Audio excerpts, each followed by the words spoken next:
ಇನ್ನು ತುಂಗಭದ್ರಾ ಜಲಾಶಯದಲ್ಲಿ ಈಗ ಗೇಟ್ ಕೂರಿಸೋಕೆ ಪ್ರಯತ್ನ ನಡೀತಾ ಇದೆ. ಮೊದಲನೆಯ ಪ್ರಯತ್ನ.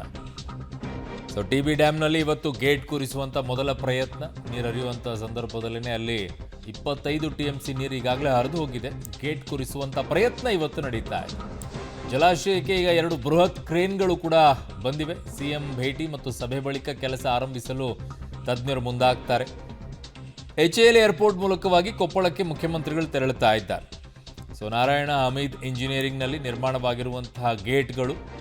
ಸೊ ಟಿಬಿ ಡ್ಯಾಮ್ನಲ್ಲಿ ಇವತ್ತು ಗೇಟ್ ಕೂರಿಸುವ ಮೊದಲ ಪ್ರಯತ್ನ ನಡೆಯುತ್ತೆ. ಕಾರಣ ಅವ್ರು ಹೇಳಿದರು 25 TMC ಮೊದಲು ಬಿಟ್ಟು ಒಂದು ಪ್ರಯತ್ನವನ್ನು ಮಾಡ್ತೀವಿ, ಅದಾಗದೇ ಇದ್ರೆ 40 TMC ನೀರನ್ನು ಬಿಡ್ತೀವಿ, 45 TMCಗಳನ್ನು, ಅದಾದ ನಂತರ ಅದು ಆಗಿಲ್ಲ ಅಂದರೆ 60 TMCಯನ್ನು ನೀರು ಬಿಟ್ಟು ಆಮೇಲೆ ಗೇಟ್ ಕೂರಿಸಬೇಕು ಅಂತ ಹೇಳಿದರು. ಸೊ ಈಗ ಸದ್ಯಕ್ಕೆ ಮೊದಲನೇ ಪ್ರಯತ್ನ 25 TMC ನೀರು ಖಾಲಿಯಾದ ನಂತರ ಇವತ್ತು ಆ ಕ್ರೇನ್ಗಳು ಬಂದಿರುವಂಥ ದೃಶ್ಯವನ್ನು ನೋಡ್ತಾ ಇದ್ದೀರಾ. ಬೃಹತ್ ಕ್ರೇನ್ಗಳು ಬಂದಿವೆ. ಈಗಾಗಲೇ ಗೇಟ್ ಕೂಡ ತಯಾರಾಗಿದೆ. ಈಗಾಗಲೇ ಮುಖ್ಯಮಂತ್ರಿಗಳು ಕೂಡ ತೆರಳಿದ್ದಾರೆ. ಇನ್ನೇನು ಕೆಲವೇ ಕ್ಷಣಗಳಲ್ಲಿ ಅವರು ಕೂಡ ತಲುಪಿದ ನಂತರ ಅಲ್ಲಿ ಒಂದು ಮೀಟಿಂಗನ್ನು ಮಾಡ್ತಾರೆ. ಅದಾದ ನಂತರ ಕ್ರೇನ್ ಕೂರಿಸುವಂಥ ಕೆಲಸ ಕೂಡ ಆರಂಭವಾಗುತ್ತೆ. ಮೊದಲನೇ ಪ್ರಯತ್ನ ಸಕ್ಸಸ್ ಆಗಲಿ ಅಂತಲೇ ನಾವು ಕೂಡ ಆಶಿಸ್ತಾ ಇದ್ದೀವಿ. ಕಾರಣ ಮೊದಲನೇ ಪ್ರಯತ್ನ ಆಗಿಬಿಟ್ರೆ ಇನ್ನೊಂದಿಷ್ಟು ನೀರು ಉಳಿಯುತ್ತೆ ಅಂತೇಳಿ, ಭಾಳಷ್ಟು ನೀರು ಉಳಿಯುತ್ತೆ. 25 TMC ಈಗಾಗಲೇ ಹರಿದೋಗ್ಬಿಟ್ಟಿದೆ, ಅದೇ ಅಷ್ಟು ಹೋಗ್ಬಿಟ್ಟಿದೆ, ಬೇಜಾರು ಅದೇ. ಆದರೆ ಇನ್ನೂ 45 TMC ನೀರನ್ನು ಬಿಡಬೇಕು, 60 TMC ಬಿಡಬೇಕು ಅಂತಿದ್ದಾರಲ್ಲ, ಅದು ನಮಗೆ ಆತಂಕ ಕಡೆ ಮಾಡಿಕೊಡ್ತಾ ಇದೆ. ಕಾರಣ ಬಹಳ ವರ್ಷಗಳ ನಂತರ ಈ ಡ್ಯಾಮ್ ತುಂಬಿರೋದು. ರೈತರ ಮೊಗದಲ್ಲೆಲ್ಲ ಖುಷಿ ಇತ್ತು. ಬಟ್ ಈಗ ಅಷ್ಟೊಂದು ನೀರು ಖಾಲಿ ಆಗಿಬಿಡ್ತಲ್ಲ ಅಂತ ಅವರಿಗೆ ಬೇಸರ, ನೋವು, ಸಂಕಟ ಇದೆ. ಹಿಡಿ ಶಾಪ ಹಾಕ್ತಾ ಇದ್ದಾರೆ. ಬಟ್ 25 TMC ಹೆಂಗೋ ಹಿಂಗಾರಿನಲ್ಲಿ ಬಂದು ತುಂಬಿದರೆ ಒಳ್ಳೆಯದು.